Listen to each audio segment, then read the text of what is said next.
네, 안녕하세요. 우리 신앙 이야기의 박 PD입니다. 하륜입니다. 네, 이번 시간에는 예수에 관한 인식의 변화라고 해야 될까요? 그런 거죠. 예, 그 부분에 대해서 이야기 함께 나눠보도록 하겠습니다. 도착 신학 이야기를 하다 보니까 예. 제일 궁금한 게 예수인 거예요. 그러니까 이제 기독교에서 바울 교리를 배제하자. 이거저거 다 떼내고 나니까 사실은 이제 그렇게 되면 예수만 남게 되는데 이 예수가 무엇이냐? 그것도 바울 교리의 예수를 빼고 나면 사람들이 정말 답답해하는 것 같아요. 뭐를 믿어야 될지 예수가 누군지 잘 모르는 것 같아서 이 예수에 대한 이야기를 조금 구체적으로 좀 해보는 게 좋지 않을까. 예. 그런 생각입니다. 일반적으로 이제 그냥 교회에서 이야기하는 예수의 모습은 구세주라서 또는 메시아로 처음부터 구세주죠. 예, 그렇게만 알고 있는데 그러면 과연 도착 신학에서 얘기하는 예수의 모습은 뭐냐? 바울의 기독론을 부정한다, 어쩐다 이런 얘기를 하는데 그걸 좀 명확하게 얘기해봐라. 그렇죠. 그런 이제 요청들이 있는 거죠. 네. 오해하고 있는 경우들도 있고. 그러니까 좀 시대 상황을 좀 봐야 될 것 같아요. 예수가 태어났을 그 시대. 예. 근데 그 시대가 이제 공식적으로는 로마가 거기까지 이미 세력을 확장한 상태고, 그래서 총독도 이미 둔 상태인데, 그래도 헤롯 왕가라는 왕가를 인정해줘서, 그러니까 어떻게 보면 자치구 비슷한 형태로, 이게 완전 정복한 상태가 아닌 그런 상태로 유지되던 지역이란 말이에요. 유대 지역이. 그리고 이제 그 유대 전통 종교인 유대교를 그냥 인정해주는 상태로, 그런 형태 좀 불안정한 형태로 로마하고 이렇게 협정이 맺어져 있는 그때에 예수가 태어난 거죠. 태어나기를. 그러니까 그래도 이제 원칙적으로는 여기가 식민지라고 보는 거예요. 그 지역은. 근데 이제 보통들 사람들이 착각하는 게 지금이야 SNS도 발달하고 방송도 발달했으니까 누가 이렇게 하면 스타가 되면 금방 사람들 알려지지만 당시 예수가 태어났을 당시에는 아무리 유명하다고 해도 그게 이제 외부까지 유명해지는 데는 상당한 시간이 필요한 거예요. 그 동네에서만 유명한. 그렇죠. 그 동네에서만. 거기다 당시에는 또 유대교 랍비들이 또 유명한 랍비들이 또 몇 명 이렇게 있었어요. 그러니까 이제 유대교라는 것 자체가 성경 중심의 유대교가 있고, 그 다음에 이제 유명했던 랍비들을 중심으로 한 공동체들이 존재하고, 그래서 이제 그런 공동체 중에 하나를 에세네라고 보는 거죠. 그리고 예수의 행적이나 예수의 가르침이나 이런 걸로 봐서는 에세네 출신의 랍비였을 가능성이 많은데, 그렇게 보면 정말 예수라는 이름이 알려지기는 어렵다는 거예요. 근데 이제 이번 주 설교, 지난주 설교, 지지난주 설교 두 번 설교가 예수가 제자를 부르는 장면인데, 거기 보면 이미 예수가 제자를 부르기 이전에 활동했던 모습들이 좀 있어요. 따라다니는 사람들이 있었다는 거죠. 근데 그 중에서 또 예수가 세상스럽게 또 자기 제자를 불렀다는 이야기를 만들었단 말이에요. 얘기 자체를 그렇게. 그러니까 예수가 이미 활동을 하고 있었고, 그렇게 사람들은 그렇게 많이 안 알려진 존재라는 거죠. 그래서 제가 이제 바울 신학을 하면서 계속 예수 얘기를 하는 이유가 뭐냐면, 바울은 다소 지방에서, 다소가 고향이잖아요. 그러면 지역적으로 팔레스타인하고 좀 멀어요. 그렇죠. 그리고 거기는 완전 로마 지역이고, 거기는 로마가 직접 통치하는 구역이고, 그러니까 그 다소에 살았던 바울은 자기가 스스로 교육도 로마식 교육을 받았다고 하고, 이 바울이 예수 얘기를 들었을 가능성, 더구나 예수가 살아있을 생전의 이야기를 들었을 가능성은 거의 없다. 그렇게 보는 거죠. 그러니까 우리가 알고 있는 성서가 기록되는 예수들은 대부분 다 바울의 이야기에 의해서, 바울의 입을 통해서 증언되는 예수의 모습이 더 많이 보여지는데, 근데 실제로 바울은 한 번도 예수를 만난 적이 없다는 거. 그 다음에 우리 쭉 방송하는 와중에 초기 이단들 얘기를 다뤘잖아요. 거기서 에비온파라고 불렸던, 말이 좋아 가난한 사람들이지 막말라면 그지 새끼들 아니에요. 그러니까 그거는 또 그 시대성을 봐야 해요. 그러니까 그 에비온파가 형성되는 시기는 90년 후반에 들었으면 96년인가 제 기억 그런데 예루살렘이 완전히 붕괴되잖아요. 그리고 마수다 전투를 마지막으로 그 유대가 완전히 붕괴된단 말이에요. 그리고 이제부터는 헤롯 왕가라는 왕가도 사라지고 직접 로마가 통치하는 걸로 들었었죠. 그러면서 로마가 전형적으로 쓴 식민지 정책이 이 민족을 섞는 거예요, 이렇게. 그래서 이제 조직적으로 반항하지 못하게 하는 거죠. 그러면서 상당한 숫자의 유대인들이 로마 지역으로 이렇게 흩어져 버린 거죠. 뭐 디아스포라라고 하잖아요. 이렇게. 그러니까 우리 식으로 얘기하면 동포들이 생기게 된 거죠. 동포들이 생기면서 바울이 이미 선점해서 만들어놨던 교회들에 그냥 물밀듯이 이제 유대교 신자들 혹은 뭐 예수의 제자들이 만들었던 공동체 사람들 이런 사람들이 대거 로마 지역으로 흩어져 들어가면서 바울이 만든 교회로 모일 수밖에 없는 상황이 되는 거죠. 그 유대교의 몰락을 목격한 사람들이 이제 자기네 나라가 아닌 이른바 해외에서 예. 다른 나라에서 그러니까 식민 통치국 간 거죠. 그쪽 뭐 그 밖에 다른 지역도 있겠지만 그쪽에서 유대교의 이름으로는 모이지 못하니까. 그거는 이제 어려워진 거죠. 왜냐하면 유대교 이름으로 독립전쟁을 했기 때문에 어려워진 거죠. 그러니까 이제 좀 변형된 모습으로 받아들였을 가능성이 높은 거죠. 예, 그렇습니다. 그러니까 내심 유대교라고 생각을 하고 있었겠지만 겉으로는 이게 좀 로마화 시킨 어떤 뭔가 그러니까 제가 말씀 똑같은 얘기인데 받아들였을 거라는 거죠. 바울이 예수를 몰랐던 것처럼 이 나중에 그 에비온파라고 그 사람들이 이제 에비온파라고 부르는 거죠. 왜냐하면 돈 없는 피난민처럼 몰려온 사람들이 돈이 있었겠어요. 반면에 바울이 이미 만든 교회에서 자리 잡은 유대인들이나 로마인들은 자리를 잡은 사람들이고 이 사람들도 바울의 예수는 몰랐다는 거예요. 서로 교류가 그렇게 많지 않고 정보가 없으니까 예수라는 이름은 같은 이름이었을지 모르지만 에비온파에게도 바울의 기독론으로 만든 교회의 예수는 굉장히 낯설었을 거란 말이죠. 그동안 자기네들이 유대 지역에서 알아왔던 예수와는 판이하게 다르고 이 에비온파들이 밀려 들어오면서 바울파 교회에 결정적인 고민거리가 뭐가 생기냐면 결국 그게 예수의 행적일 수도 있는데 예수가 십자가형을 받았다는 거예요. 로마 입장에서 볼 때는 정치범이라는 거죠. 더군다나 그 당시가 유대가 마지막에 치열하게 항쟁을 벌이면서 유대인들이 아주 로마가 머리를 흔들 만큼 지긋지긋한 민족으로 생각하는 그 시기에 로마 입장에서는 반역의 무리의 괴수 중에 하나가 예수인 거잖아요. 그렇지 않으면 십자가형을 하지 않으니까.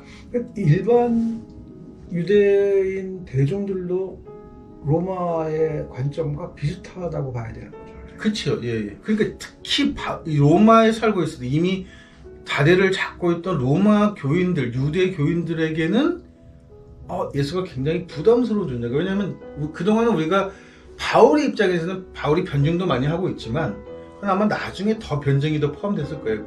당시에는 그냥 구세주라고만 이렇게 알려져 있었지 이게 예수가 죽음이 십자가에 죽었다든가 혹은 그 전의 행적은 제자들이 독립운동가 하던 제자들도 들어있었으니까 성서는 기록하고 있지 않지만 실질적으로 예수가 유대 독립에 관여 안 했다고 보기가 더 어려워요.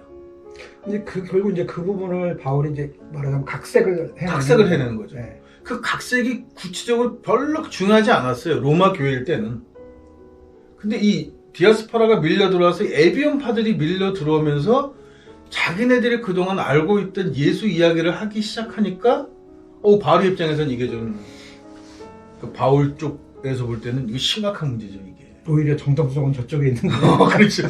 정성도 저기 있고 자기는 예수를 만났던 사람이 그것도 짜증나 죽겠는데 자기네들은 어쨌든 간에 그 로마에 잘 협력해서 부역해서 뭐 매국이죠. 일종의 그 일본으로 일찌감치 이민들 가서 자리 잡고 거기서 돈벌이 하면서 겉으로 봐서 입만 안 벌리면 조선인인지 일본인지 그걸 안 가는 성터 이렇게 서리서리 붙여서 살고 있었는데 에비온파가 밀려 들어오면서 기독교가 예수가 누구냐는 정체성이 본격적으로 이야기되기 시작했다는 거예요.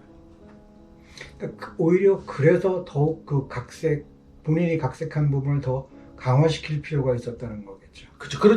그렇지 않으면 이제 가뜩이나 상태가 안 좋은데, 그리고 이제 300년 기독교가 공인화되기 전까지 몇몇 황제들은 또 지독스럽게 기독교인을 잡았잖아요.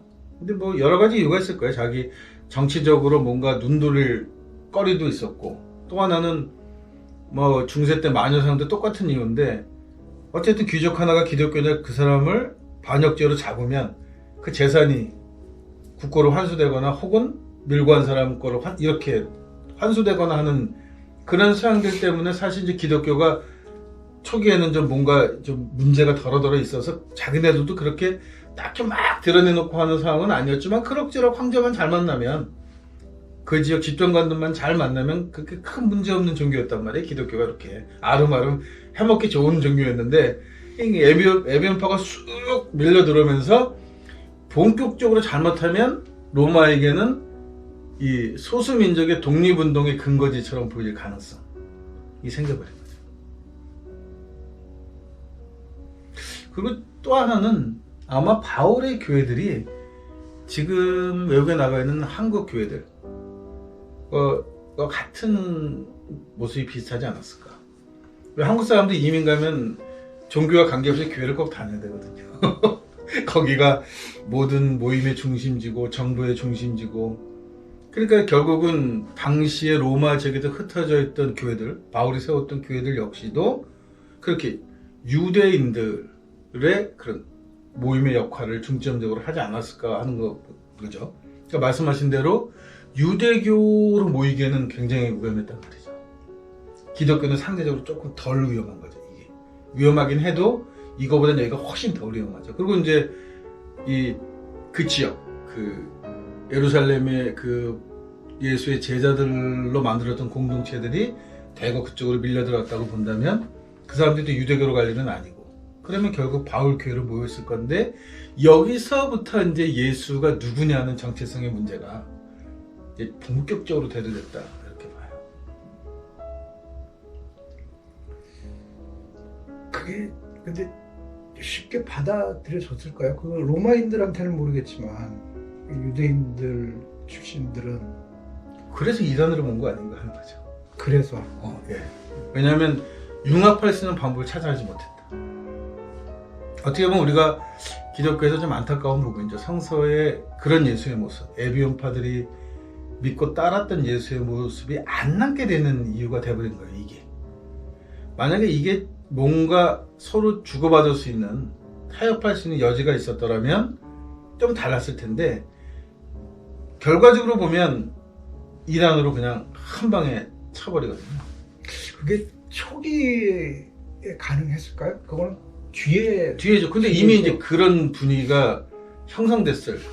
그러니까 훨씬 더 그렇죠. 이제 그 바울의 기독론 쪽을 강화할 수밖에 없는 그런 상황이었는데, 이제 이단 정전을 이제 반발이 점점 커지니까. 뒤에 나타나는 거고. 예, 반발이 커지니까 잘라야지. 갈등 구조는 계속 지속되었을 가능성이 있는 거죠. 그러니까 어떤 게 진짜 예수나를 가지고는 꾸준히 얘기가 되었을 것이다. 그러니까 로마 사람들한테는 쟤네들 왜 저래 이렇게 바라보게 되는 거고. 그래서 이제 바울의 기독론의 기본이기도 하지만, 바울이 좀 애매모호하면서 바울의 중심이 되는 이신칭의가 결국 바울의 입장에서는 극단적으로 또 그쪽으로 몰고 갈 수밖에 없는 이유들이 그런 데 존재하는 것 같아요. 기득권 싸움인 거죠, 이게.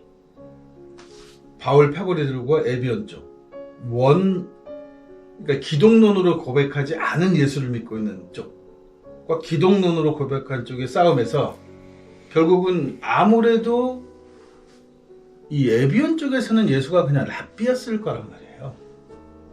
자기네들이 그동안 랍비 공동체에서 살았던 것처럼 성서 토라를 좀 새롭게 방법으로 해석해주고, 그러면서 독립운동에도 관심을 갖고 있고, 이런 유대에서 민족적인 지도자였을 가능성이 많단 말이죠. 크든 작든 간에. 그 예수하고 바울의 기독론으로 고백한 예수하고는 굉장히 이질적이란 말이에요. 이게 두 개가 서로 합쳐지지 않는 부분이 있다는 거예요. 이쪽은 하나님의 아들이고, 이쪽에서는 하나님은 야훼밖에 없지.